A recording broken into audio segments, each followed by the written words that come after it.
Which would be worse? To live as a monster? Or to die as a good man? Hey, howdy, hey, people of the internet. Wolfman47 here would say mates, but that's wrong. We don't do that. We don't judge.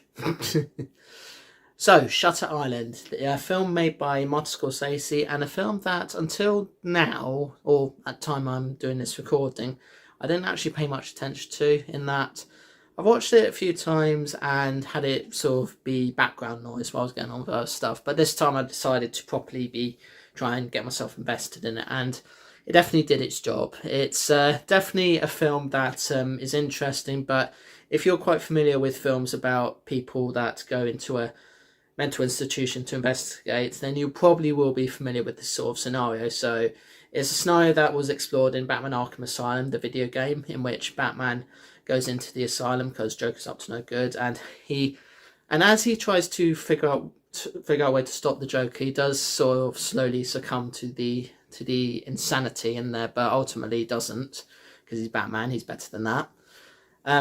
So in this film, you got these two US Marshals, one of them, and I forget the names of the characters, so I'm just going to call them by their actor names. So one of them being Leonardo DiCaprio. Yeah, I know, lots of you women and so forth fancy him. And Mark Ruffalo, otherwise known as the Incredible Hulk. And they go to Shutter Island, hence the name, to initially investigate the disappearance of one of the inmates. Now, I should say that if you've not seen the film, Shutter Island, the actual place Shutter Island in the film, is described as a place where lots of insane people or criminals or whatever are sent there when no one else will take them. So you've got a ward for the men, a ward for the women, and a ward for the people that are very, very highly dangerous and more likely to kill you. So yeah, it's a lovely film, isn't it? But as the film goes on, you start to realise that DiCaprio's character isn't quite what he seems to be. Like, he starts to sort of hallucinate things. He thinks he's one thing but really is another thing, and it's one of those films that's described as those few times where DiCaprio's had to sort of trigger his OCD to be able to deliver the performance that he's able to deliver in the film. Are you real? No. She's still here. Who? Rachel? She never left.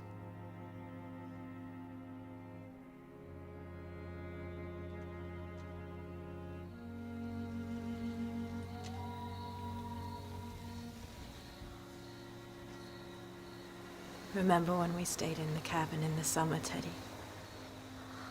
We were so happy. She's here. You can't leave.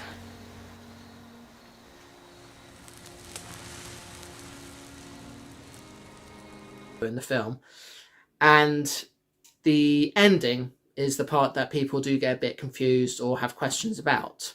What is real? What isn't real?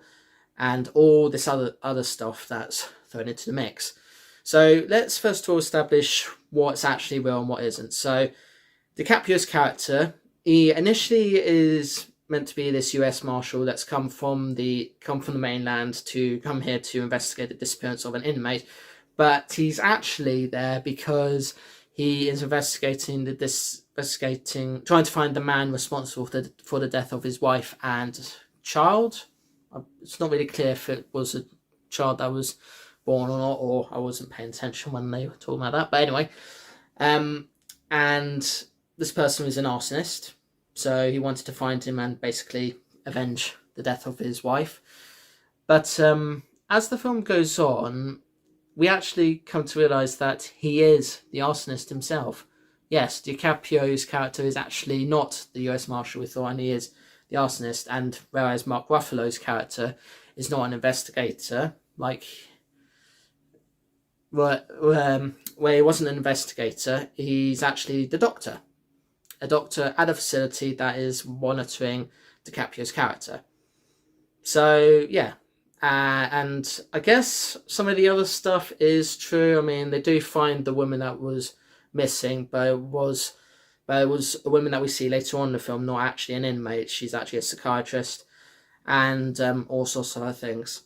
So yeah, that's pretty much the ending. It's a bit complicated, but when you sort of get to see a lot of things where people hallucinate stuff and don't really know what's real and what isn't, you do kind of connect the dots easily.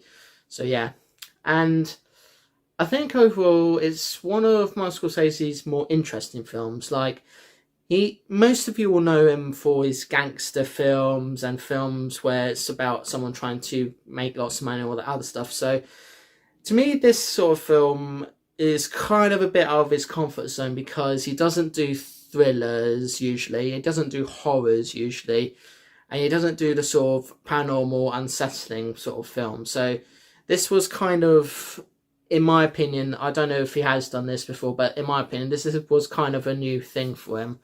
So yeah, I think the film is good.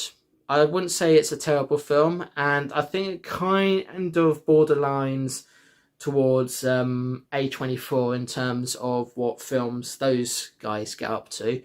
It's definitely definitely an interesting film for sure, and one that I feel really bad for not paying attention to the first few times I saw it, but I'm glad that I was able to pay attention to it this time when I saw it in preparation for this video. And yeah, that is basically the ending. He's not the US Marshal, he's one of the inmates. He's not actually after the arsonist, he's the arsonist himself. His partner is not actually his partner. His partner is actually one of the medical staff that's there, and that's all there is to it. So yeah, and that's also kind of explains a few different points in the film where he's not allowed to bring in firearms. He's not allowed to check patient records or staff records or anything because of stuff. So yeah, that's pretty much all I can say about Shutter Island. It's among Martin Scorsese's more interesting films. He is an interesting filmmaker, does make a lot of interesting films. Leonardo DiCaprio is among his most frequent collaborators, joining him with the likes of Robert De Niro, Joe Pesci, and others. I believe this might be his second film he's done with him, or did Wolf of Wall Street come after? I can't remember. But yeah, that's Shutter Island. So give it a watch. It is currently on Netflix here in the UK at the moment. I don't know if it will still be on Netflix by the time you see this. I'm recording this on the 1st of May, so yeah, it might have changed or gone by then. But it's a Paramount film, so if it's not on Netflix, I'm sure you'll be able to find it on Paramount Plus if you've got Paramount Plus in your area. So that's all I've got to say on this. So thank you so much for watching. If you enjoyed this video, then please hit the likes, the shares, the comments, and the subscribes buttons. I don't know why I'm putting S in at the end, but yeah. See you next one. Peace to you all. Give his films a chance. You may be surprised by what he makes. And if you ever think you're one thing, don't assume you are that one thing, because you may be the other thing, and you may be hallucinating or anything like that. So yeah, just do a reality check where you can when you do that. So yeah, alright, toodles.